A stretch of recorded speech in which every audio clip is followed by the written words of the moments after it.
পাক বলেছেন আল্লাহর রহমত থেকে কেবল কাফেররা ছাড়া আর কেউ নিরাশ হয় না। আল্লাহর রহমত থেকে নিরাশ হয় কারা? জোরে কোন কারা নিরাশ হয়? আর কেউ আল্লাহর রহমত থেকে নিরাশ হয় না।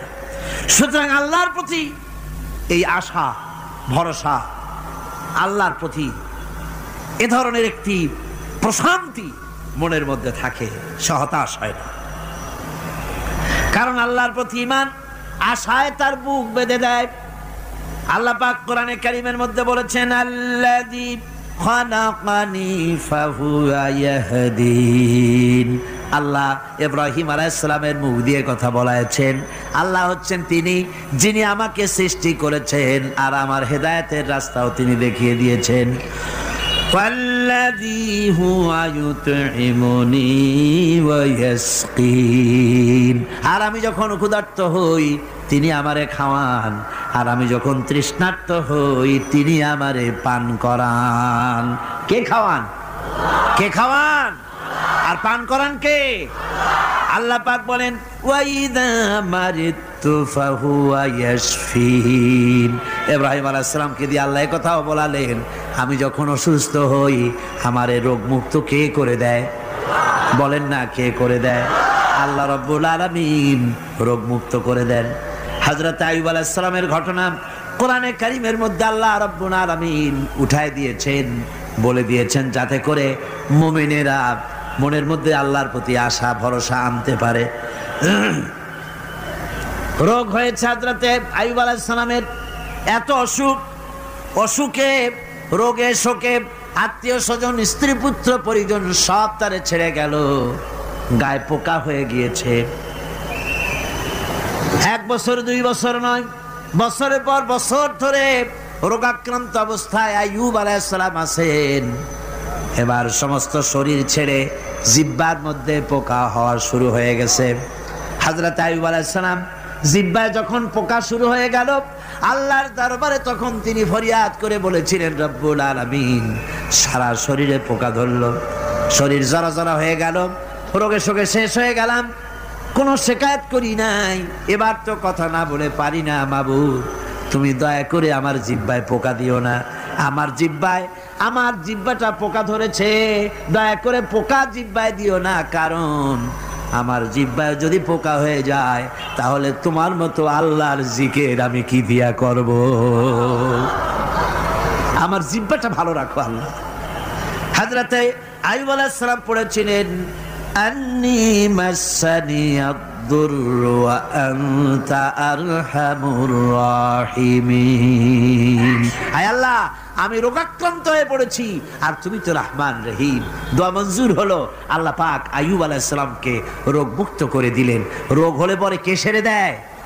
কে সেরে দেয়? আল্লাহর প্রতি এই আশা, এই ভরসা, এই চিন্তা থাকতে হবে। আল্লাহ পাক বলেন, যখন আইয়ুব আমার কাছে দোয়া করলো আমিও জবাব দিয়া দিলাম। কোন সুবহানাল্লাহ। আল্লাহ পাক বলেন ফাকাশাফনা মা বিহি মিন দুররি ওয়া আতাইনাহু আহলাহু ওয়া মিসলাহুম মাআহুম রাহমাতাম মিন ইনদিনা।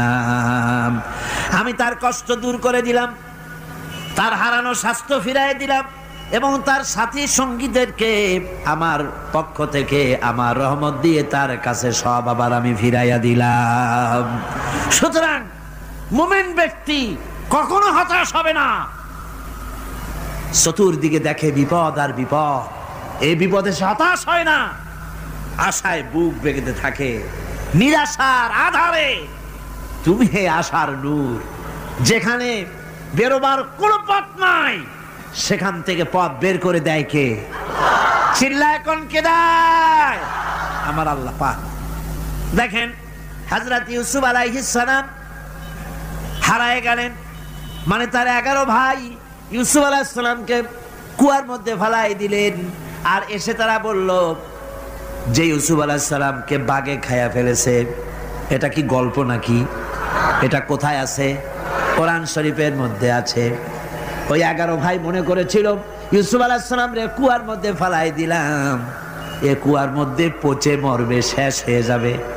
কিন্তু ওই 11 ভাই জানে না এটা কোনো কুয়া নয়, এটা হলো একটা সুড়ঙ্গ পথ, এটা হলো একটা টানেল। এক মুখে ইউসুফকে ফালাই দিল 11 ভাই, কুয়ার আরেক মুখ থেকে আল্লাহ হযরত ইউসুফকে বের করে মিশরের সিংহাসনে বসায়া দিলেন। ওরা বুঝে না, তাই চিরকাল পাপীরা আল্লাহর বান্দাদেরকে, আল্লাহর দ্বীনের গোলামদেরকে অত্যাচার করে, মনে করে শেষ করে ভালাবো, কিন্তু শেষ আল্লাহর গোলামেরা হয় না, ওরাই শেষ হয়। নির্মূল যারা করতে চায় ওরাই নির্মূল হয়ে যায়। টিকে থাকে কে? আল্লাহর গোলামেরা। টিকে থাকে কে? আল্লাহর গোলামেরা টিকে থাকে। নির্মূলেরিয়া নির্মূলই হয়ে যায় সব সময়। ঠিক কিনা কর? জোরে বলেন ঠিক কিনা? ভাইরা আমার, হযরত ইয়াকুব আলাইহিস সালাম ছেলের চিন্তায় চিন্তায় চোখ দুটো অন্ধ হয়ে গেছে, কাঁদতে কাঁদতে চোখ অন্ধ হয়ে গেছে। কিন্তু হতাশ হন নাই, কারণ হতাশ হবে কেবলমাত্র কাফেরেরা। হতাশ হয় কারা? আল্লাহ বলেছেন হতাশ হয় কাফের, ইমানদার কখনো হতাশ হয় না। হযরত ইয়াকুব আলাইহিস সালাম ছেলে হারাইয়া কি বলতেছেন শোনেন। আল্লাহ তার কথা কোরআনে কারীমের ভিতরে আল্লাহ কি সুন্দর করে উঠায় দিয়েছেন।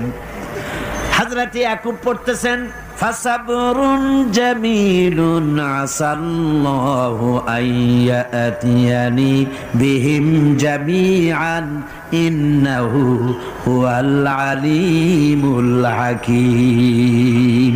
ফাসাবরুন জামিল, ধৈর্য ধারণ করাই এখন আমার জন্য উত্তম। আমি এখন ধৈর্য ধারণ করব, হয়তো শীঘ্রই আল্লাহ আমার যাদের হারাইছি তাদের সকলকে আল্লাহ আমার কাছে ফিরিয়ে দিবেন। তিনি সুবিজ্ঞ, তিনি প্রচন্ড ক্ষমতার মালিক।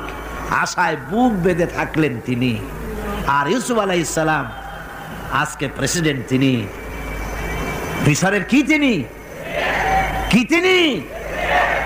11 ভাই গেছে সেইখানে খাবার আনার জন্য। হযরত ইউসুফ আলাইহিস সালামের চিনতে কোনো কষ্ট হয় নাই। ওরা তো চেনে নাই, কিন্তু ইউসুফ আলাইহিস সালাম চিনে ফেলেছেন। হযরত ইউসুফ কোনো প্রতিশোধ নিলেন না। হযরত ইউসুফ পরিচয় দিলেন আর বললেন, ভয় পাইও না, খাদ্য তোমাদেরকে দিয়ে দিব। তোমাদের ব্যাপারে আমার বক্তব্য হচ্ছে, লা তাসরিবা আলাইকুমুল ইয়াউম, তোমাদের বিরুদ্ধে আমার কোনো ক্ষোভ নাই, বিদ্বেষ নাই, মাফ করে দিলাম। এই জামাটা নিয়ে যাও, আমার আব্বার জন্য এই জামাটা নিয়ে যাও। জামা নিয়ে যাচ্ছে মিশর থেকে। কোথায়? কেনান। কোথায়? মিশর। মিশর থেকে ইউসুফ আলাইহিস সালামের জামা নিয়ে ছেলেরা কেনানের দিকে যাচ্ছে। আর এদিকে হযরত ইয়াকুব বলতেছেন, আমি যেন আমার নাকের ভিতরে ইউসুফের গন্ধ পেতেছি। সুবহানাল্লাহ। জামা চলে এলো, চোখের উপরে তিনি রাখলেন, আল্লাহ চোখ ভালো করে দিলেন। সুবহানাল্লাহ। ভাইরা আমার, এই জন্য যারা আল্লাহর উপরে ভরসা করে, আল্লাহর ঈমান যাদের মধ্যে এসে যায়, ঈমান বিল্লাহর বড় উপকার হলো সে হতাশ হয় না। যত বড় বিপদ হোক হতাশ হয় না। দেখেন ইউসুফ আলাইহিস সালামকে কেমন করে জুলাইখা ঘেরাও করে ফেলে দিয়েছে। দরজা বন্ধ, তালা বন্ধ, জানালা বন্ধ, ছিটকানি মারা, খিল মারা, তালা দেওয়া, বেরোবার কোনো পথ নাই, চতুর্দিকে নগ্ন চিত্র। এবার জুলাইখার কুপরে প্রবৃত্তিকে চরিতার্থ করতে হবে, খারাপ কাজ করতে হবে, বেরোবার পথ নাই। হযরত ইউসুফ আলাইহিস সালাম তিনি জানেন দরজা সব বন্ধ, পালাবার পথ নাই, কিন্তু আল্লাহ রাব্বুল আলামিনকে তিনি ভয় করলেন। যুবক মানুষ, আল্লাহ রাব্বুল আলামিনকে ভয় করলেন। রব্বুল আলামিনকে ভয় করে তিনি তালাবদ্ধ দরজার দিকে দৌড় মারলেন। রব্বুল আলামিন আপন কুদরতে সবগুলি দরজা খুলে দিলেন। ওয়া মান ইয়াত্তাকিল্লাহা ইয়াজআল লাহু মাখরাজা, যে ব্যক্তি আমারে ভয় করে, আমার পথে চলতে চায়, আমি রাস্তা খুলে দেই। সুবহানাল্লাহ বিহামদিহি। সুতরাং ঈমানে বুক বাঁধো জওয়ানেরা, তরুণেরা, হতাশ হওয়ার কোনো কারণ নাই, আশায় বুক বেঁধে থাকো। আপনারা বলেন, এই পৃথিবীতে ইউনূস আলাইহিস সালাম যে বিপদে পড়ছিলেন, এর চাইতে বড় বিপদ পৃথিবীতে কিছু হতে পারে? আপনাদের চিন্তায় বুঝি পারে? এই দিকের লোকেরা কথাই কয় না মুঠো। কি বলেন পারে? এত বড় বিপদ চিন্তাও করা যায়। কোরআনে কারীমের মধ্যে আল্লাহ রাব্বুল আলামিন বলেন, ওয়াযান্নুন ইয যাহাবা মুগাদিবান ফাযান্না আন লান নাকদিরা আলাইহি। ইউনূস আলাইহিস সালামকে যখন মাছে গিলে ফেলে দিল, মাছ এবার পানির অতল তলদেশে চলে গেছে। মাছের পেটের ভিতরে দরজা নাই, জানালা নাই, ছিদ্র নাই, পালাবার কোনো পথ নাই। আছে? আছে? ফানাদা ফিল যুলুমাতি আন লা ইলাহা ইল্লা আনতা সুবহানাকা ইন্নী কুনতু মিনাজ জালিমিন। জানেন নাই দোয়া? পড়েন সবাই, লা ইলাহা ইল্লা আনতা সুবহানাকা ইন্নী কুনতু মিনাজ জালিমিন। হায় আল্লাহ, তোমার পবিত্রতা ঘোষণা করতেছি, তুমি ছাড়া কেউ নাই, আমার তো আর বাঁচার উপায় নাই। আমি আমার উপরে জুলুম করেছি, আর তোমার পবিত্রতা ঘোষণা করতেছি। জিকির করতেছেন তিনি মাছের পেটের মধ্যে বসে। আল্লাহ রাব্বুল আলামিন বলেন, ইউনূস আলাইহিস সালাম মাছের পেটের ভিতরে বসে যে চিৎকারটা মারলেন, দুনিয়ায় কোনো তার বন্ধু বান্ধবেরা শোনে নাই, কোনো রাজা বাদশারা শোনে নাই। মাছের পেটের মধ্যে ফানাদা ফিল যুলুমাত, যুলুমাত হলো জমায় কাসির। এখানে তিনটা অন্ধকার ছিল। কয়টা অন্ধকার? একটা হলো মাছের পেটের অন্ধকার, একটা হলো রাতের অন্ধকার, আর একটা হলো পানির অন্ধকার। ত্রিবিধ অন্ধকারের ভিতর থেকে ইউনূস আলাইহিস সালাম হতাশ হয়ে যান নাই, তিনি চিৎকার মেরে আল্লাহরে ডাক দিলেন। আল্লাহ কয়, আমি ডাক শুনছি, কেউ তোমার ডাক শোনে নাই, আমি তোমার আরশের মালিক, আমি আল্লাহ শুনতে পেয়েছি। শুধু শুনি নাই, জবাবও দিয়া দিলাম। ফাস্তাজাবনা লাহু ওয়া নাজ্জাইনাহু মিনাল গাম্মি ওয়া কাযালিকা নুজিল মুমিনিন। পড়েন না সবাই, ফাস্তাজাবনা লাহু ওয়া নাজ্জাইনাহু মিনাল গাম্মি ওয়া কাযালিকা নুজিল মুমিনিন। আমি আল্লাহ পাক বলেন, আমি ইউনূসের ডাক শুনলাম, ডাকের জবাব দিয়া দিলাম, আর মাছের পেটের ভিতরে বেদনার সৃষ্টি করে দিলাম। মাছ এবার ভেসে উঠলো। মাছের আর এখন কোনো উপায় নাই বমি করা ছাড়া। মাছ কিনারায় চলে এলো, ইউনূসকে বমি করে ফেলে দিল। আল্লাহ কয়, শোনো দুনিয়ার মানুষেরা, শুধু ইউনূস আলাইহিস সালামকে নয়, ওয়া কাযালিকা, এইভাবে করে আমার মুমিন বান্দারা যদি বিপদে পড়ে আর আমারে ডাকে, আমি রব্বুল আলামিন এইরকম বিপদ দিয়া বাঁচায়া দেব। বিপদ থেকে বাঁচাবেন কে? সুতরাং গতকালকের মতো আবারও বলি, বিপদ আসতে পরে মুসলমানেরা মাজারে দৌড়ায় বেশি। কন নাউজুবিল্লাহ, জোরে কন নাউজুবিল্লাহ। বিপদ আসে আর মাজারে চলে যায়, যাইয়া সেখানে কাঁদে, মাজারের উপরে মাথা ঘা দিতে থাকে, পয়সা দেয়, মোনাজাত করে, কাঁদতে থাকে, মাজারওয়ালার কাছে বিপদ মুক্তি চায়। নাউজুবিল্লাহ পড়ে, আবারও কন নাউজুবিল্লাহ। বিশ্বাস করুন আমার ভাইরা, বিশ্বাস করুন, আল্লাহর কোরআন আমার হাতে। মাজারওয়ালার কাছে কানলে পরে ওই মাজারে যিনি শুয়ে আছেন, আল্লাহর কসম, তার কোনো ক্ষমতা নাই আপনাকে বিপদ থেকে বাঁচাতে পারে। আছে ক্ষমতা? জোরে বলেন আছে? বিপদ থেকে বাঁচাবে কে? কে বাঁচাবে? আল্লাহ। আপনারা টাকা দেন, আর ওই টাকাগুলি ওইখানে মাজারে বৈশা জনমের খাওয়া খায় মাজারের পাহারাদার এক শ্রেণীর পান্ডারা। টাকাগুলা মাথায় দেখবেন মাজার কেন্দ্র করে লাল লাল চাদর গায়, তারপরে চট, মাথায় জট, দাড়িতে জট, দাড়িতে জট আর মোষ। হায় রে মোষ! 6টা টর্চ লাইট দিয়েও যদি আপনি খোঁজেন মুখ তালাশ করে পাবেন না, এত মোষ। সমানে গাঁজা খায় আপনার পয়সা দিয়ে, ধর্মের নামের ব্যবসা করে। যাই দেখেন মাজার গুলো, প্রত্যেকটা মাজারে 5টা 10টা লোক বসা আছে। ঘাট ধরে বের করে দাও। আর বড় মাজারে বসে আছো কেন? মসজিদে যাও। কোথায় যাবে? কোথায় যাবে?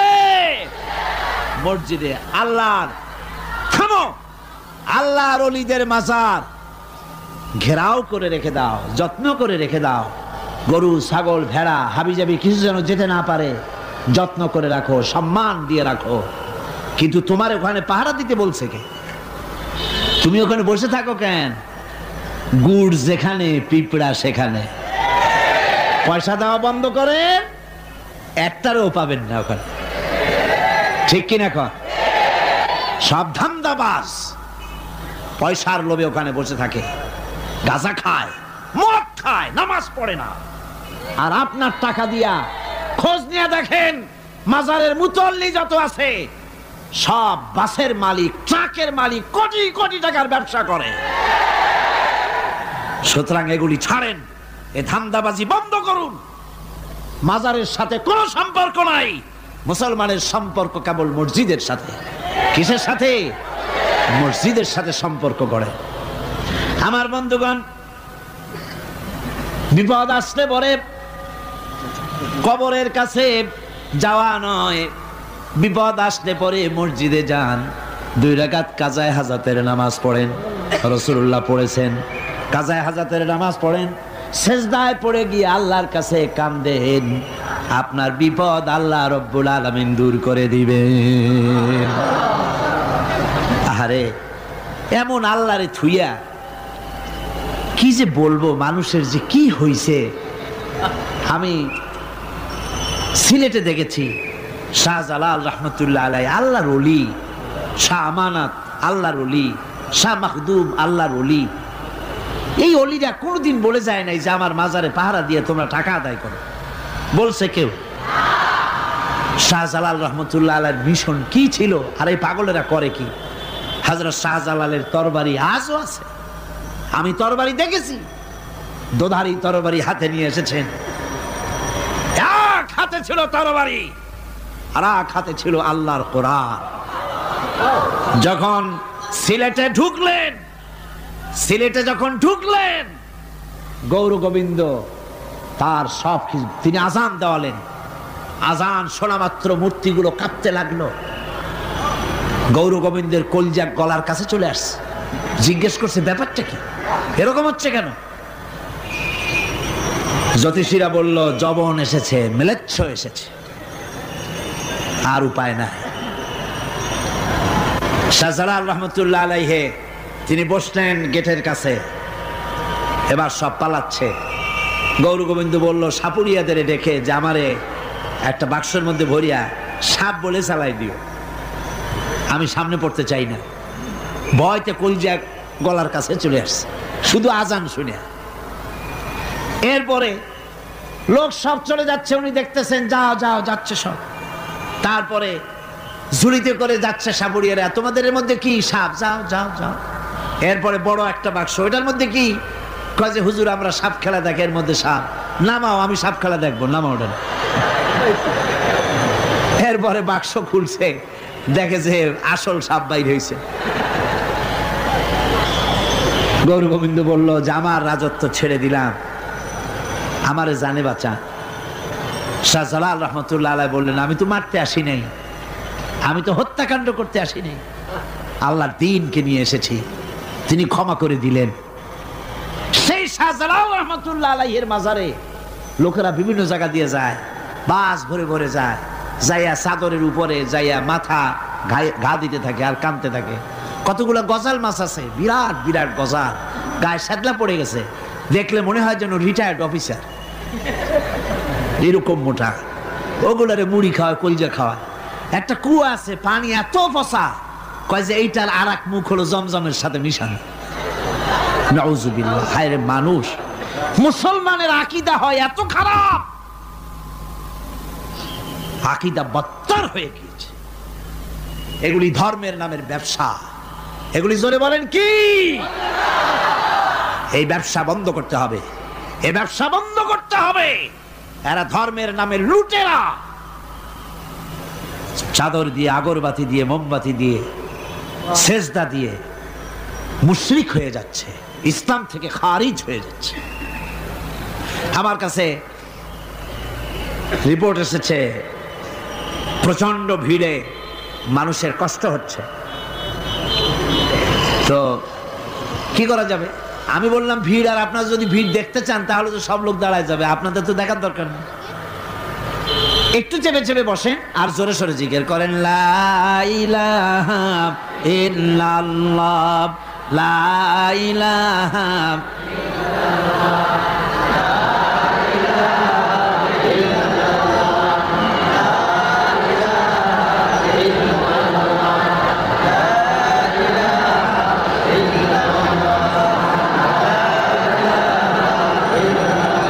আপনি কিন্তু বসেই এগোতে পারতেন, দাঁড়ালে পরে ডিস্টার্ব হয়, হাঁটলে পরে ডিস্টার্ব হয়।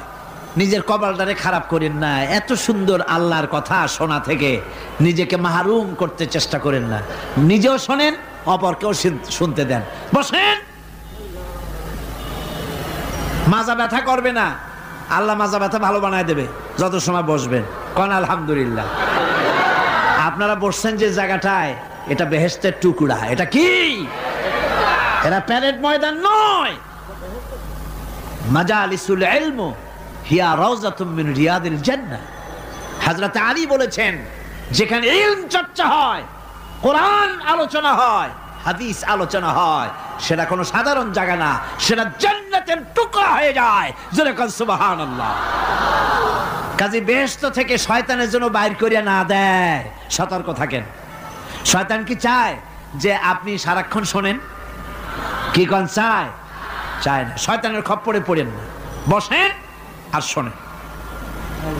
ইমানদার যখন বিপদে জর্জরিত হতে থাকে তখন সে ভেঙে পড়ে না, তখন অন্ধকারের, বিপদের অন্ধকার বিদীর্ণ করে আলোর এক প্রভা তার চোখের সামনে উদ্ভাসিত হয়ে ওঠে।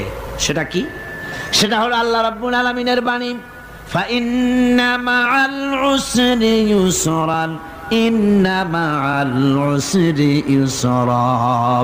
আল্লাহ পাক বলেন, জেনে রাখো, দুঃখ এবং কষ্টের সাথে রয়েছে সুযোগ আর সুবিধা, আর অসচ্ছলতার সাথে রয়েছে উদার সচ্ছলতা। জোরে কোন সুবহানাল্লাহ।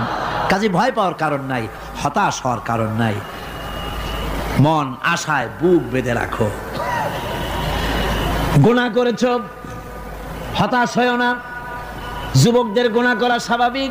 ইউনিভার্সিটির ছাত্র, কলেজের ছাত্র, প্রফেসর, শিক্ষক, অফিসার ঘুষ খেয়েছেন, জিনা করা হয়েছে, মদ খাওয়া হয়েছে, মিথ্যা কথা বলা হয়েছে, যাই কিছু করেন না কেন ভয় পাওয়ার কারণ নাই, নিরাশ হওয়ার কোনো দরকার নাই।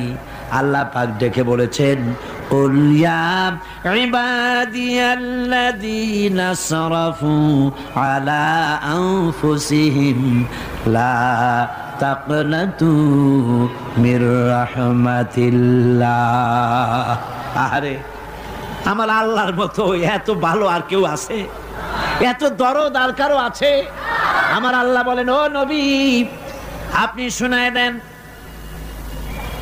হে আল্লাহর বান্দারা, তোমরা যারা নিজেদের উপরে বাড়াবাড়ি করেছো, নিজেদের উপরে জুলুম করেছো, অত্যাচার করেছো, আমি আল্লাহর রহমত থেকে নিরাশ হয়ে যেও না।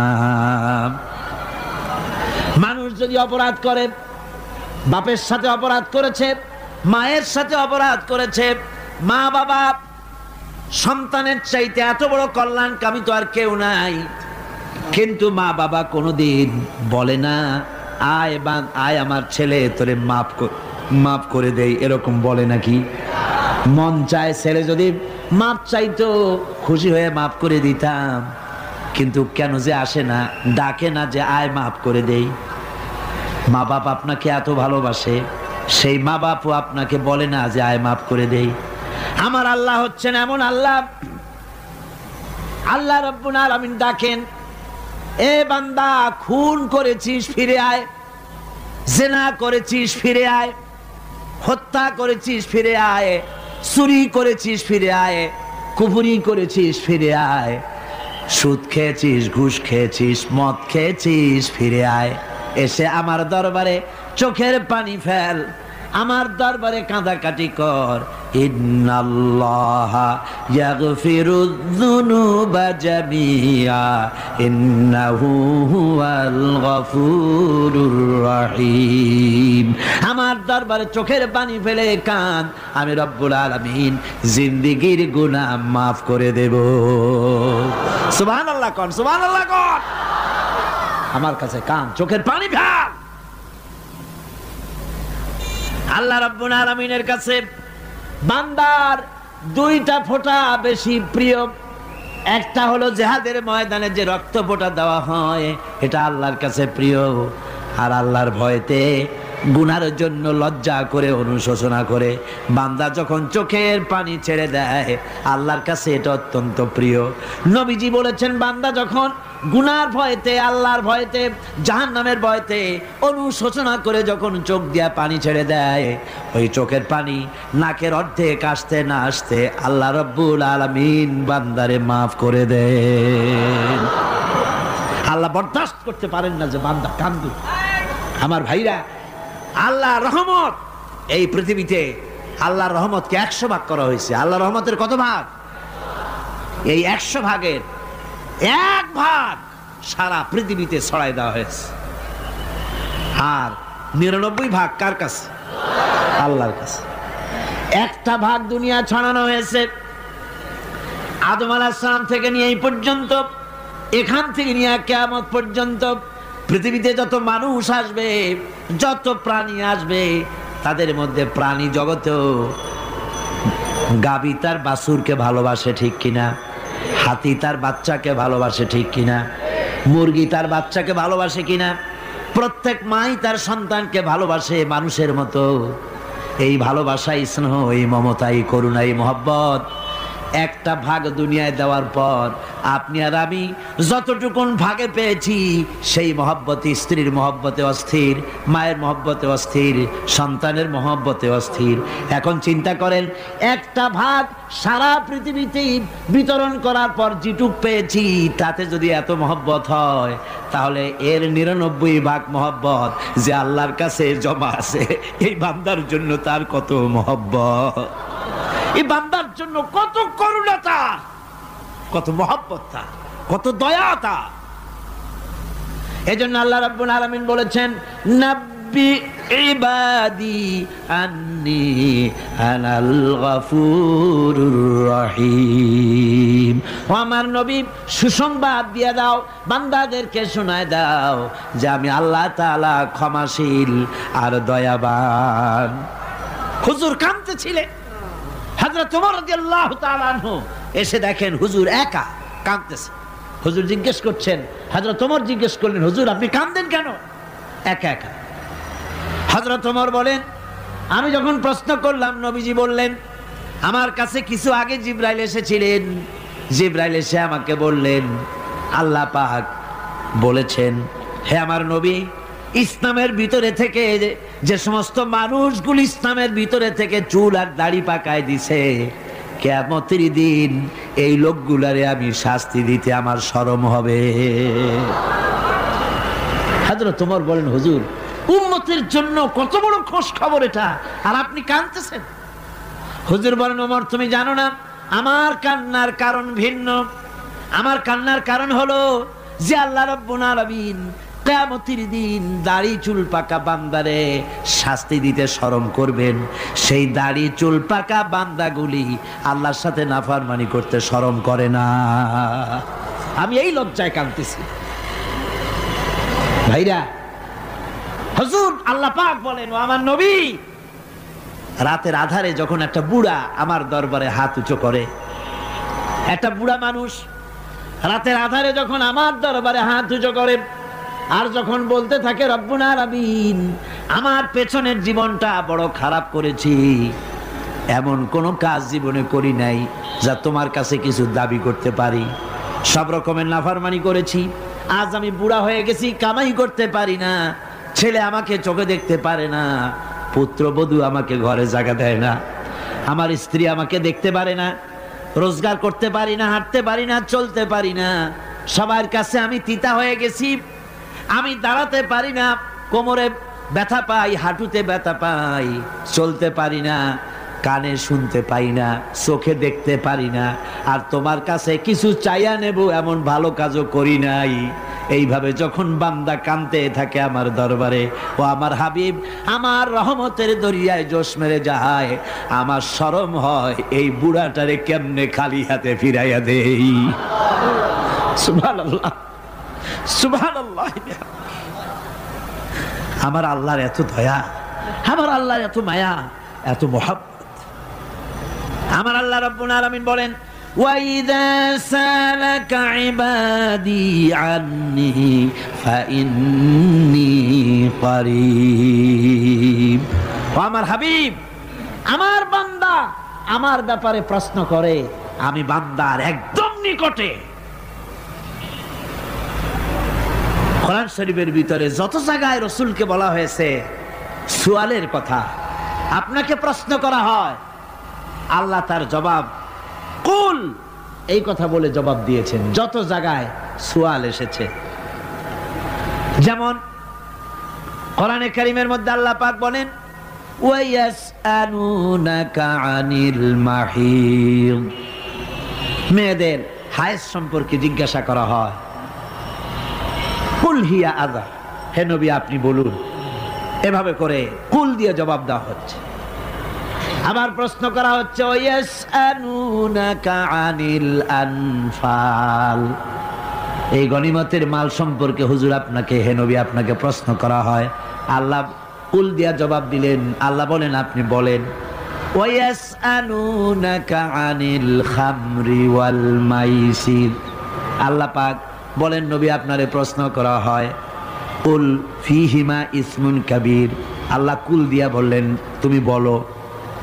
আবার বলা হলো, ওয়ায়াসআলুনাকা আনিল আহিল্লা কুল হিয়া মাওয়াকিতু লিন্নাস, ও নবী আপনাকে প্রশ্ন করা হয় চাঁদের ক্রমবর্ধমান এবং ক্রমহ্রাস, এই যে বাড়ে আর কমে, পূর্ণিমা হয় অমাবস্যা হয়, কেন হয় আপনি বলুন। কুল, আপনি বলেন এটা আমি অক্ত এবং সময়, বছর আর দিন গণনা করার জন্য পৃথিবীবাসীদের জন্য বিনা পয়সায় একটা ক্যালেন্ডার বানাইয়া আকাশে ঝুলাই রেখেছি।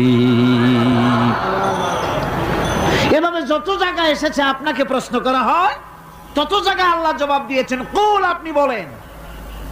গোটা কোরআন শরীফের ভিতরে এই একটি মাত্র জায়গা যেখানে বলা হয়েছে আপনাকে প্রশ্ন করা হয়, আল্লাহ এখানে বলতে পারতেন কুল আপনি বলেন, আল্লাহ তোমাদের নিকটবর্তী, এভাবে জবাব হয় নাই। এটা কায়দাটা হলো এই, আল্লাহ বলতেছেন ওয়াইজা সালাকা ইবাদি, ও আমার নবী প্রশ্ন তো আমার বান্দারা আমার ব্যাপারে করেছে, এবার আপনার জবাবের কোনো দরকার নাই, প্রশ্ন আমার ব্যাপারে আমি নিজে জবাব দিয়ে দেই, ফা ইন্নী কারীব, ও বান্দা আমার ব্যাপারে প্রশ্ন করেছিস, জবাব আমি দেই, আমি তোর সবচাইতে বেশি নিকটে। সুবহানাল্লাহ, কত নিকটে? ওয়া নাহনু আকরাবু ইলাইহি মিন হাবলিল ওয়ারিদ, তোর যে রগ, এই শাহরগের চাইতেও আমি তোর বেশি কাছে। সুবহানাল্লাহ, আমারে ডাক, আমারে ডাক, কলিজা দিয়ে ডাক, অন্তর দিয়ে ডাক। মনের থেকে মানুষ যদি ডাকে, মুখের ডাক আর মনের ডাক এক জিনিস নয়। দিল সে जो बात निकलती है असर रखती है पर नहीं मगर ताकते परवाज रखती है। দিল থেকে যে কথা বেরোয় তা প্রভাব বিস্তার করে, ডানা নাই, কিন্তু ওড়ার ক্ষমতা রাখে। মনের কথাই ভিন্ন। মন থেকে, দিল থেকে, কলিজা থেকে, অন্তরের গভীর কন্দর থেকে মোহাব্বতের সাথে কেউ যদি একবার বলে আল্লাহ, বলেন আল্লাহ, আল্লাহ, আল্লাহ,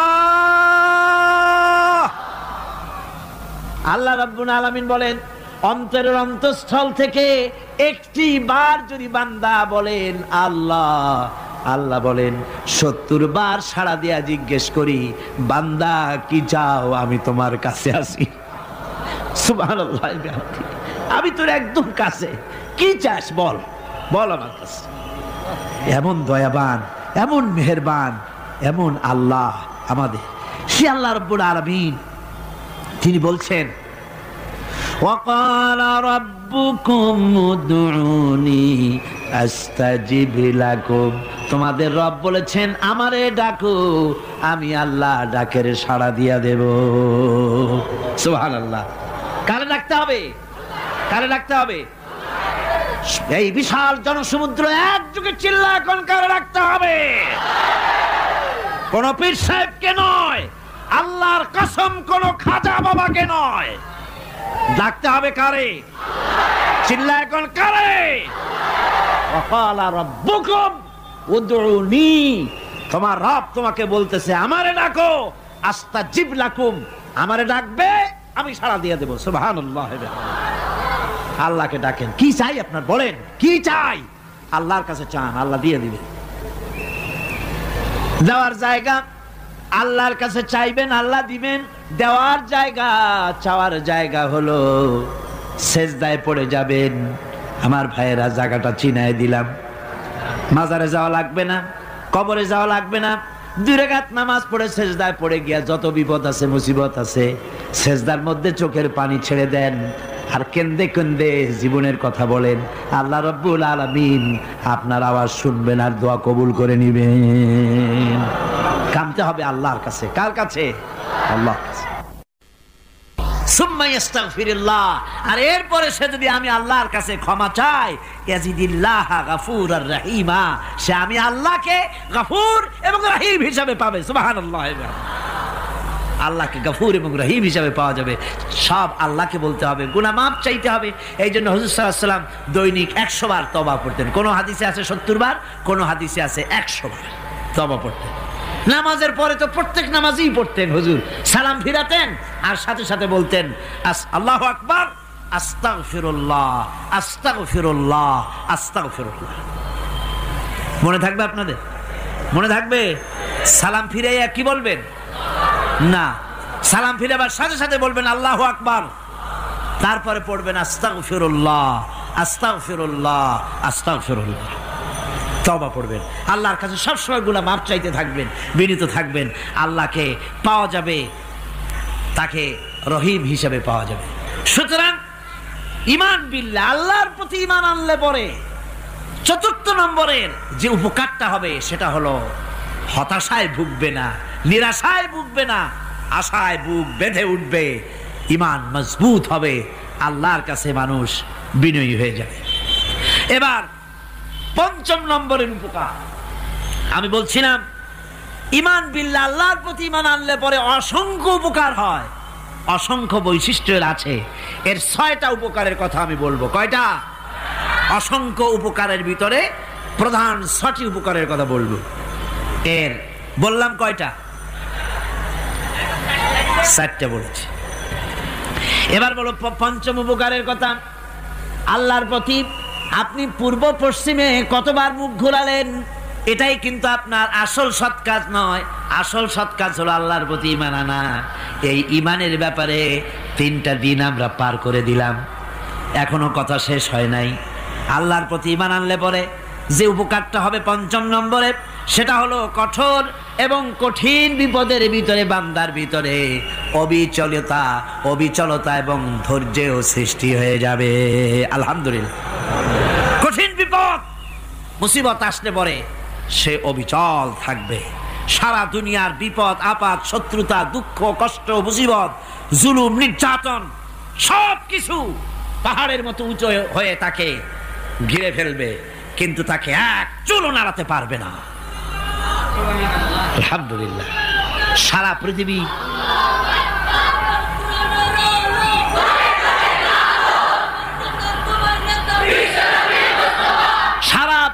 একদিকে আর সে একা একদিকে থাকবে।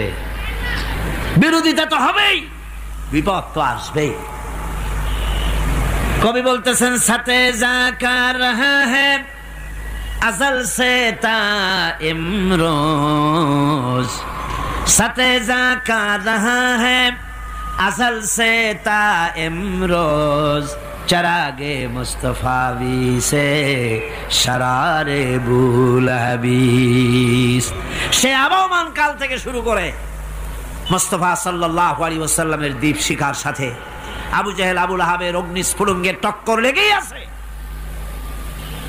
রাসূলুল্লাহর আল্লাহর দেওয়া এই বিধান, এই দ্বীনের বাতিটা টিম টিম করে চলেছে। আর গোরকি টর্নেডো হাজার হাজার মাইল বেগে, হ্যারিকেন এসেছে, গোরকি এসেছে, টর্নেডো এসেছে, টাইফুন এসেছে, কিন্তু এই আলো নিবাইতে পারে নাই। সুবহানাল্লাহ।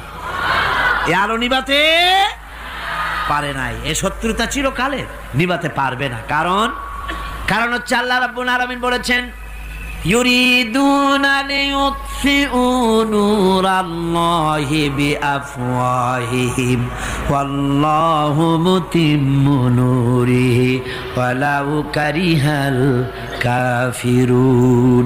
ওরা চায় মুখের ফু দিয়ে আমার আলোকে নিভিয়ে দেবে, কিন্তু আমি আমার আলোকে পূর্ণতা দান করব। তাতে কাফের বেঈমানদের কলজায় যত জ্বালা যন্ত্রণা হোক, আমার দ্বীন কেউ মিটাই দিতে পারবে না। সুবহানাল্লাহ। সুতরাং বিপদে অবিচলতা আসবে, সে অটল হবে, মজবুত হবে। কোরআনে কারীম বলতেছে ওয়া কাযালিকা জাআলনা লিকুল্লি নাবিয়্যিন আদুওয়াম মিনাল মুজরিমিন। এই পৃথিবীতে এমনি করে আমি সকল নবীদের শত্রু বানিয়েছি, সব পাপিষ্ঠ অপরাধীদেরকে। নবীদের সাথে বিরোধিতা করেছে কারা? পাপিষ্ঠরা, অপরাধীরা। আজও খুঁজে দেখেন, আজও ইসলামী আন্দোলনের বিরোধিতা যারা করে সবগুলি কি? পাপিষ্ঠ। সত্য কিনা কর? ইসলামী আন্দোলনের বিরোধিতা যারা করে হিসাব করে, চোখ দিয়ে তাকায় দেখেন, খুঁজে দেখেন তাদের নামগুলি। মদখোর, জিনাকার, বদমাশ, চোর, হাইজাকার, বেনামাজি, লুটেরা, মিথ্যাবাদী, সবচাইতে সমাজের নিকৃষ্ট লোকগুলি ইসলামের বিরোধিতা করে।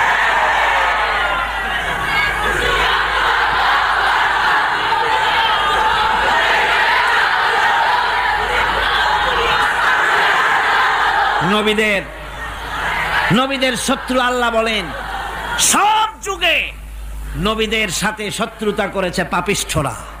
আল্লাহর কথা। কার কথা? সকল যুগে নবীদের সাথে শত্রুতা করেছে পাপিষ্ঠরা, নিকৃষ্ট ধরনের অপরাধীরা। সুতরাং নবী রাসূলদের অবস্থা যখন এই, তখন দ্বীনের দাওয়াত যারাই দেবে তাদের কিসমত এরকম হবেই। এই বাধার মোকাবেলা তাদেরও করতে হবে। এই যে বাধাটা আসে, এই যে মারে, অপরাধ কি? এই যে তারা চোর বা ডাকাত যাদের মারা হয়। আল্লাহ রাব্বুল আলামিন বলেন অপরাধ হলো ওয়ামা নাকামু মিনহুম ইল্লা আইয়ুমিনু বিল্লাহিল আজিজিল হামিদ। অপরাধ হচ্ছে ইমানদার লোকদের উপরে নির্যাতন চালিয়েছে, অন্য কোনো কারণে নয়। কারণ একটাই, তারা আল্লাহর জমিনে আল্লাহর দ্বীন প্রতিষ্ঠা করতে চেয়েছে, আর কোনো অপরাধ না। জমিন আল্লাহর, জমিন কার? এই বিশাল জনসমুদ্র গর্জে উঠুন একযোগে, বলুন জমিন কার? আইন চলবে কার? এখানেই সংঘর্ষ বেঁধেছে আবহমান কাল ধরে। মানুষ অত্যাচারিত হয়েছে, সাহাবায়ে কেরাম অত্যাচারিত হয়েছেন। বুখারী শরীফের হাদিসে এসেছে রাসূল করিম সাল্লাল্লাহু আলাইহি ওয়াসাল্লামের কাছে হযরতে খাব্বাব গিয়ে উপস্থিত হয়েছিলেন। হযরতে খাব্বাব বলেন, হাদিসটা এভাবে লেখা হয়েছে বুখারীতে, ওয়ান খাব্বাব বিন আল-আরিদ রাদিয়াল্লাহু তাআলা আনহু قال شكونا إلى رسول الله صلى الله عليه وسلم وهو متوسد بردة له في ظل الكعبة রাসূলুল্লাহর কাছে গেলাম, কাবা শরীফের কাছে গিয়ে দেখি নবীজি একটা চাদর গায়ে দিয়ে তিনি আরাম ফরমাচ্ছিলেন কাবা শরীফের ছায়ায়। সেখানে গিয়ে বললাম, আলা তাস্তানসিরু লানা আলা তাদউ লানা ইয়া রাসূলুল্লাহ, হে আল্লাহর রাসূল, আপনি কি আমাদের জন্য আল্লাহর কাছে দোয়া চাইবেন না? আপনি কি আল্লাহর কাছে আমাদের জন্য সাহায্য চাইবেন না? আমাদের লোকগুলিকে, মুসলমানগুলিকে মারতে মারতে তো শেষ করে ফেলে দিল। তারা আমাদের সুমাইয়াকে মারলো, আমাদের খাব্বাবকে উটের সাথে পায়ের দড়ি লাগায় টানলো, আমাদের খোবায়েবকে তারা আগুনের উপরে চিৎ করে শোয়ায় রাখলো, না খায় রাখতেছে, মারতেছে, কষ্টে তো শেষ হয়ে গেলাম। হুজুর, আপনি কি আমাদের জন্য দোয়া করবেন না? হাদিস শরীফে এসেছে, নবীজি উঠে বসলেন সোজা হয়ে। নবীজি বলেন, ও আমার সাহাবী, ও খাব্বাব, শোনো, তোমাদের আগে এই পৃথিবীতে যারা দ্বীনের দাওয়াত দিতে এসেছিলেন তাদেরকে সমকালীন রাষ্ট্রশক্তি, সমাজ শক্তি তাদেরকে ধরত। ফায়ুখাজুর রাজুলো, তাদেরকে তারা ধরত। ফায়ুহফারু লাহু ফিল আরদ, আর তার জন্য জমিনের ভিতরে কবর বানাইতো। ওই কবর ফায়ুজালু ফিহা, ওই কবরের ভিতরে তাকে কোমর পর্যন্ত গেড়ে দিত। সুম্মা ইউতা বিল মানশার, এরপরে করাত আনতো। ফায়ুদাউ আলা রাসিহি, এরপরে ওই করাত তার মাথার উপরে রাখতো। ফায়ুজালু নিসফাইন, এরপরে করাত দিয়া চিরে জীবিত মানুষটারে দ্বিখণ্ডিত করে ফেলে দিত। মা ইয়াসুদ্দুহু যালিকা আন দীনিহি, ও আমার খাব্বাব, এত কষ্ট দেওয়ার পরেও সেই যুগের কোন মুসলমানকে, দ্বীনের দায়ীদেরকে আল্লাহর দ্বীন থেকে এক চুলো তারা সরাই দিতে পারে নাই, এক চুলো সরাতে পারে নাই। ওয়াল্লাহি, ও খাব্বাব, আমি আমার আল্লাহর নামে কসম করে বলছি, লা ইউতাম্মান্নাল্লাহু হাযাল আমরা হাত্তা ইয়াসিরার রাকিবু মিন সানা ইলা হাযরামাউত। আমি কসম করে বলি, আল্লাহ রাব্বুল আলামিনের এই সানা থেকে হাজারামত পর্যন্ত লোকেরা যাতায়াত করবে, সুন্দরী রমণীরা গমন করবে, সদাগরেরা যাতায়াত করবে, টাকা নিয়া পয়সা নিয়া যাতায়াত করবে। তাদের মনের মধ্যে লুটের ভয়, টাকার ভয়, চুরির ভয়, ডাকাতির ভয়, জেনার ভয়, হত্যার ভয়, ধর্ষণের ভয়, কোনো ভয় থাকবে না। লা ইয়াখাফু ইল্লাল্লাহ, আল্লাহ ছাড়া কোনো ভয় থাকবে না। এমন একটা সমাজ, এমন একটা সময় আসবে। ওয়ালাকিন্নাকুম তাস্তাজিলুন, অথচ খুব তাড়াহুড়ো তোমরা করতেছো। তাড়াহুড়ো করো না, সময় আসবে ইনশাআল্লাহ। আর সে সময় আসছিল মদিনায়, আসে নাই? আসে নাই? সুতরাং আজও চট্টগ্রামের এই বিশাল জনসমুদ্রকে বলতে চাই, নির্যাতন, স্বৈরাচার, জুলুম, অত্যাচার, হত্যাকাণ্ড যা কিছু ঘটতেছে, ধৈর্য ধরুন, আন্দোলনে শরীক হন, জান বাজি রাখুন। এ বাংলাদেশেও আগামী যে পার্লামেন্ট হবে, আগামী জাতীয় নির্বাচনে যে পার্লামেন্ট তৈরি হবে, ইনশাআল্লাহ সেই পার্লামেন্ট হবে কোরআনের পার্লামেন্ট, ইনশাআল্লাহ।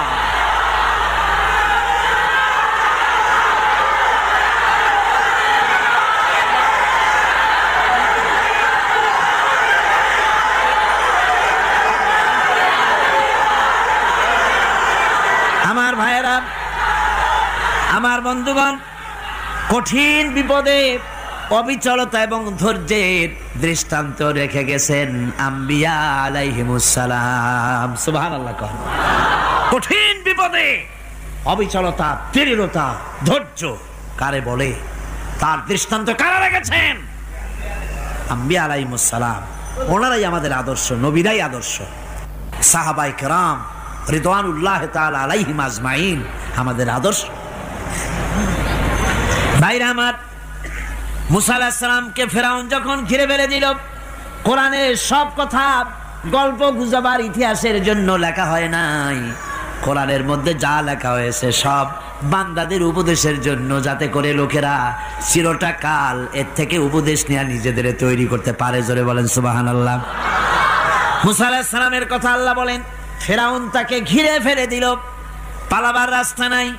ফালাম্মা تراءى الجمعان قال أصحاب موسى إنا لمدركون মুসা আলাইহিস সালামের উম্মতরা বললেন, হে মুসা, পাকড়াও হয়ে গেছি, পালাবার রাস্তা নাই। 3 দিক থেকে আমাদেরকে ঘেরাও করেছে ফেরাউনের শক্তি। সামনে কি? দরিয়া, আর 3 দিকে কি? ঘেরাও আন্দোলন। পালাবার পথ নাই, পালাবার পথ নাই। সারাশি আক্রমণ, ঘেরাও আন্দোলন। এই যে ঘেরাওটাও তো আজকে নতুন নাই, ঘেরাও আসছে অনেক আগের থেকে। আসলে কথা বুঝতে পেরেছে? মাইক না থাকলে আমি কি করবো কোন? আজকে এরকম হচ্ছে কেন? আগামীকাল ঠিক হবে ইনশাআল্লাহ, রাগ করেন না। গান হচ্ছে, বসেন বসেন। শয়তান ঢুকছে মাইকের মধ্যে। অনেক সময় হয় কি, মাইকের হাই পাওয়ারের যে মেশিন আছে, এর ভিতরে ইথার থেকে রেডিওর ওই গানগুলি ওর মধ্যে ঢুকে পড়ে। কথা বুঝতে পেরেছেন? এই জন্য শয়তান তো আর বসে থাকে না, ওরও তো কিছু করার আছে। ধৈর্য ধরেন, ধৈর্য ধরেন। কালকে অপারেটরদেরকে মাওলানা শামসুদ্দিন সাহেবের কাছে অনুরোধ করব, অপারেটর একটু ভালো করে হেদায়েত করে দেবেন মাইকে। আজকে আমার নিজেরও কষ্ট হচ্ছে, আমিও বুঝতে পারছি না যে আমার কথাগুলি কি আওয়াজে বেরোচ্ছে, যার জন্য আমাকে বেশি চিল্লাইতে হচ্ছে। বক্তাকে কি লাউডে তার কথা বেরোচ্ছে তা তার কানে আসতে হয়, তাহলে বোঝা যায় যে আমার কথাগুলি কিভাবে বেরোচ্ছে। এটা এই অবস্থায় সিচুয়েশন আজকে নাই, এবং লোকেরাও মাইকের ব্যাপারে আজকে অভিযোগ করেছে, যা বিগত 16 বছরে করে নাই। সেটের ব্যাপারে কোথাও কোনো অসুবিধা হয়েছে? মাইকটা ভালো, এবং মাইক যারা দেন প্রতি বছর খেদমত করে, আল্লাহ তাদের প্রতি রহম করুন। সবাই বলেন আমিন। এদেরকে রাগ করে পথে পাই আবার মারধর করেন না। সিলেটের যে তাফসির মাহফিল হয়, বিগত 19 বছর তাফসির করেছি একটানা, এবার 20 বছর পুরো হবে ইনশাআল্লাহ। সিলেটে একটানা 20 বছর তাফসির করতেছি সেখানে। তো মাইক যে একটা লোক বিনা পয়সায় মাইক দেয়, মাইকের ভাড়া সে নেয় না, তাফসিরের মাহফিলের মাইকের ভাড়া নেয় না। যে বছর এরশাদ সরকার আমাকে প্লেন থেকে নামতে দিল না, আপনাদের মনে আছে? সিলেট থেকে ফিরাই দিল। এই খবরটা মাইকম্যান যখন শুনেছে যে আমাকে নামতে দেয় নাই, ফিরাই দেওয়া হয়েছে, সাথে সাথে স্ট্রোক করেছে, হার্ট ফেল করে দুনিয়া থেকে বিদায় হয়ে গিয়েছে। সিলেটে তাফসির হতে পারবে না এই কথা সে বরদাস্ত করতে পারে নাই। আমি কেঁদেছি আর দোয়া করেছি, আল্লাহ, কোরআনের মহব্বতে লোকটার এই অবস্থা হলো, তোমার জান্নাত তুমি দয়া করে তাকে দান করে দিও। কাজে কোনো ব্যবসায়ী চায় না যে তার ব্যবসাটা খারাপ হোক, লোকেরা মন্দ বলুক। এ মাইকের ব্যাপারে আপনারা আজকে রাগারাগ করেন না, যা হয়েছে কালকে ভালো হবে ইনশাআল্লাহ। সবাই বলেন ইনশাআল্লাহ। এখন চলেন আমরা ফেরাউনের অবস্থা দেখি গিয়া কি করতেছে ফেরাউন। মুসা আলাইহিস সালামকে ঘেরাও করে ফেলেছে, পালাবার উপায় নাই। একদিকে দরিয়া, 3 দিকে ফেরাউনের শক্তি। এই যে ঘেরাও টেরাও মানে নতুন তো না, ধর্মঘট নতুন না, পুরানা জিনিস। এই পৃথিবীতে সর্বপ্রথম ধর্মঘট কিসের উপরে হয়েছে জানেন? এই পৃথিবীর প্রথম ধর্মঘট হয়েছে পেঁয়াজ, রসুন আর ডাইলের উপরে, মুসা আলাইহিস সালামের জামানায়। লান নাসবিরা আলা তাআমিন ওয়াহিদ, আমরা এক রকমের খাদ্য আর খাবো না, আমাদের পেঁয়াজ দেওয়া লাগবে, ডাল দেওয়া লাগবে, রসুন দেওয়া লাগবে। সর্বপ্রথম ধর্মঘট হয় মুসা আলাইহিস সালামের জামানায়, সেখান থেকে শুরু হয়েছে। কিন্তু মশাল মিছিল যে আসলো কই থেকে, এইটা আমি খুঁজে পাইনি। পরে প্রত্যেকটা জিনিসের তো ইতিহাস আছে, আমি খুঁজতে খুঁজতে পেলাম। আমি জানি না এর ইতিহাস মূলে কোথায়, কিন্তু আমি যদ্দূর খুঁজে পাইছি সেটা হলো মশাল মিছিলের আবিষ্কার হয়েছে লঙ্কায় রাবণের সময়। হনুমানের লেজে আগুন দিয়া তারপরে লঙ্কা কাণ্ড ঘষালো, নামই আছে লঙ্কা কাণ্ড। হনুমানেরা লেজে আগুন দিয়ে রাবণ যে লঙ্কায় মশাল মিছিল করেছিল হনুমানদের দিয়া, ওই হনুমানের ওই সিস্টেমটা এখনো আমাদের দেশে চালু আছে। এইটা আসলে কোন ভদ্র লোকের এই মিছিল হওয়া উচিত না। আগুন নিয়ে কিসের মিছিল? আগুন হলো জাহান্নামের প্রতীক। আগুন কিসের প্রতীক?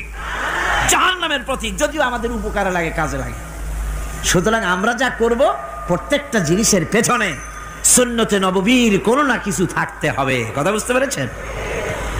3 দিক থেকে ঘেরাও হয়ে গেছে, পালাবার কোনো রাস্তা নেই। হযরতে মুসা আলাইহিস সালামের কাছে উম্মতেরা বললেন, পালাবার তো কোনো পথ নাই, এখন উপায়টা কি? আমাদের তো আর উপায় নাই। মুসা আলাইহিস সালাম দেখেন বিপদে পড়ে গেছেন, কিন্তু ধৈর্য হারান নাই, ভয় পান নাই। ভয় পাইছিলেন? ভয় পেয়েছেন? প্রশ্নই ওঠে না। মুসা আলাইহিস সালাম আল্লাহ পাক যাদেরকে বলেছেন উলুল আজম রাসূল, যাদের বলেছেন তার মধ্যে হযরত মুসা একজন উলুল আজম পয়গম্বর।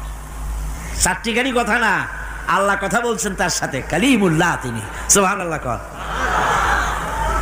মুসা আলাইহিস সালাম শোনালেন, কাল্লা ইন্না মাইয়া রাব্বি সায়াহদিন। কখনো নয়, আমার উম্মতেরা ভয় পেও না, আমার রব অবশ্যই আমাকে পথ দেখাবেন। সুবহানাল্লাহ। 3 দিক থেকে শত্রু, একদিকে দরিয়া, পালাবার কোন রাস্তা নাই। সেখানে দৃঢ়তার সাথে তিনি বলছেন, অবশ্যই আমার আল্লাহ আমারে পথ দেখাবে। সুবহানাল্লাহ। নবীরা এই দৃঢ়তা দেখিয়েছেন, অবিচলতা দেখাইছেন। আল্লাহ পাক মুসা আলাইহিস সালাম যখন এই দৃঢ়তা দেখালেন, এই অবিচলতা দেখালেন, সঙ্গে সঙ্গে জিবরাইল এসে হাজির হয়ে গেলেন। আল্লাহ পাক বলেন, ফাআওহাইনা ইলা মুসা আন আদরিব বিআসাকাল বাহরা ফানফালাকা ফাকানা কুল্লু ফিরকিন কাত্তাউদিল আযীম। মুসা আলাইহিস সালামকে আমি ওহী নাজিল করলাম, তাকে বললাম হাতে যে লাঠি আছে এই লাঠি দিয়ে আঘাত করো দরিয়ার উপরে। দরিয়ার উপরে আঘাত করলেন, একটা রাস্তা হয় নাই, 12টা রাস্তা তৈরি হয়ে গেল। আর দেওয়ালগুলা পাহাড়ের মতো উঁচা হয়ে গেল। দরিয়ার ভিতরে পাহাড়ের মতো উঁচা মজবুত 12টা রাস্তা। এবার মুসা আলাইহিস সালাম তার দলবল নিয়ে চললেন। আল্লাহ রাব্বুল আলামিন বলেন, ওয়া আনজাইনা মুসা ওয়া মান মাআহু আজমাইন। মুসা এবং তার সাথী সঙ্গীদেরকে আমি পার করে দিলাম। মুসা আলাইহিস সালাম এবং তার সাথী সঙ্গী নিয়ে যখন দরিয়ার মাঝখানে আসছে, ফেরাউন তার দলবল নিয়ে এসে গেছে। আসে দেখে নদীর মধ্যে রাস্তা। বাবা, খুব তো কায়দা। ও মনে করছে ওর বাজানের তৈরি করা ডিস্ট্রিক্ট বোর্ডের রাস্তা। ওর লোকজন নিয়ে নেমে গেছে দরিয়ার ভিতরে, ও আসছে মাঝখানে, মুসা আলাইহিস সালাম চলে গেছেন ওপার, দরিয়া পার। মাঝখানে যখন এসে গেল, আল্লাহ রাব্বুল আলামিন পানিকে অর্ডার করলেন কুন। আল্লাহর তো বটন টেপা লাগে না, মুখ দিয়া কোনো হুকুম করা লাগে না, শুধু বলেন কুন। যে ব্যাপারে কুন বলেন ফায়াকুন, সাথে সাথে হয়ে যায়। আল্লাহ বললেন কুন, আর অমনি রাস্তা বন্ধ হয়ে গেল। এবার তুফান শুরু হয়েছে নদীতে, ঢেউয়ের উপরে ঢেউ, মৌজুন কাল জিবাল, পাহাড়ের মতো উঁচু হয়ে হয়ে ঢেউ আসতেছে। দলবল ঘোড়া আর অস্ত্রপাতি যা ছিল সব মরিয়া শেষ। এবার ফেরাউন একা উপরে ওঠে আর নিচে নামে, পানি খেতে খেতে পেটের কাম সারা। জনমের খাওয়া খাইছে পানি, এখন জান যায়, বাঁচবার আর উপায় নাই, বাঁচবার আর উপায় নাই। ফেরাউন তার নিজের জীবন সম্পর্কে হতাশ হয়ে গেল। এবার ফেরাউন বলতেছে, আমানতু আন্নাহু লা ইলাহা ইল্লাল্লাযী আমানাত বিহি বানু ইসরাঈল। আমি ঈমান আনলাম, আমি ঈমান আনলাম আল্লাহ ছাড়া কোনো ইলাহা নাই। ওই আল্লাহর উপর ঈমান আনলাম যে আল্লাহর উপর ঈমান এনেছে বনি ইসরাঈলেরা। আল্লাহ যাতে ঠিক পায় যে কোন আল্লাহর উপর ঈমান আনছে। বনি ইসরাঈলের আল্লাহর উপর ঈমান আনলাম। আল্লাহ, এই তো মুসলমান হয়ে গেছি, এরপরও আমারে সুবাও কেন? আল্লাহ রাব্বুল আলামিন জবাবে বলেন, আল আন, এখন ওয়াকাদ আসাইতা ক্বাবলু ওয়া কুনতা মিনাল মুফসিদিন।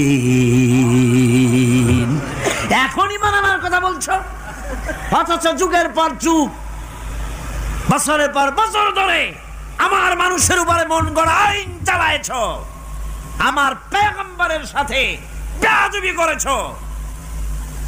আজ তোমাকে আমি ছাড়ছি না, তোমাকে আজকে ছেড়ে দেব না। আমি তোমাকে মারব।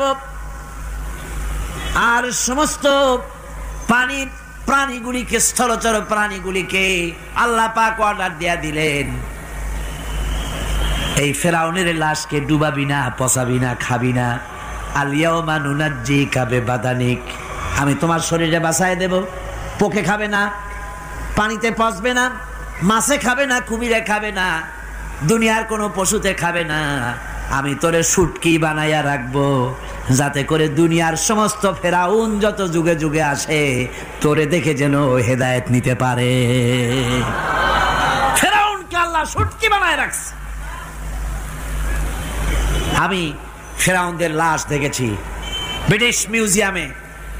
ফেরাউন তো একটা না, অনেকগুলা। আসলটারে অবশ্য দেখিনি। ব্রিটিশ মিউজিয়ামে ওই ফেরাউনগুলার লাশ যখন অসুবিধা হয়, মমিগুলি, তখন ইংল্যান্ডে নিয়ে যায় চিকিৎসা করাবার জন্য। চোখ টোক আছে গর্তের ভিতরে, তারপরে চামড়া টামড়া হাড়ের সাথে মিশানো, ওইভাবে চেহারা দেখলে মনে হয় যে সত্যি ফেরাউনিগুলা। আর ব্রিটিশের কাম মিশর থেকে না আনছে এমন কোনো জিনিস নাই। আমি সেখানে এক বক্তৃতায় বলছিলাম, আপনারা এদের এখন সভ্য, এদের এখন ভদ্র, এরা হলো ইন্টারন্যাশনাল চোর। ওরা সারা দুনিয়া চুরি করেছে। লন্ডনে বক্তৃতা করেছি, সারাটা দুনিয়া চুরি করছে, আমাদের দেশকে শোষণ করেছে। এই বিশাল ভূভাগকে শোষণ করে ইংল্যান্ডের দ্বীপটাকে তারা সাজাইছে। তারা ময়ূর সিংহাসনের, শাহজাহানের ময়ূর সিংহাসনের ময়ূরের বাম চোখে কোহিনূর মণি লাগাইছিলেন। শাহজাহান ময়ূরের ডান চোখে কোহিনূর মণি লাগায় নাই। কোহিনূর মণির অনেক দাম, আমি দেখে এসেছি মণি। এখন সেটা কুইন এলিজাবেথের মুকুটে শোভা পাচ্ছে। সেই মণি এমনি বলে প্রবাদে, 7 রাজার ধন এক মাণিক্য, বলেন এরকম, অনেক দাম। শাহজাহান দেখালেন, আমি মুসলমান, আমার কাছে এটার দাম নাই, এই জন্য ময়ূরের ডান চোখে লাগালাম না, বাম চোখে লাগাই দিলাম। এইটারে চুরি করছে। তারপরে মিশর থেকে, মিশরের মমি চুরি করেছে, জুতা চুরি করছে, ছাতি চুরি করছে, পিসা চুরি করেছে। আমি বললাম, এগুলা কি ভদ্রলোক নাকি? এরা জুতা চোর, পিসা চোর, লাঠি চোর, সব চুরি করেছে। যাই দেখেন ব্রিটিশ মিউজিয়ামের মধ্যে সব দুনিয়ার চুরি করা জিনিস নিয়ে তারা মানুষকে দেখাইয়া পয়সা অর্জন করছে। টিপু সুলতানের তরবারিটা পর্যন্ত চুরি করেছে। আজ পর্যন্ত ব্রিটিশ মিউজিয়ামে টিপু সুলতানের তরবারিটা আছে, আমি তরবারিটা দেখে এসেছি। আমার বন্ধুগণ, বলতেছিলাম যে পৃথিবীতে আল্লাহ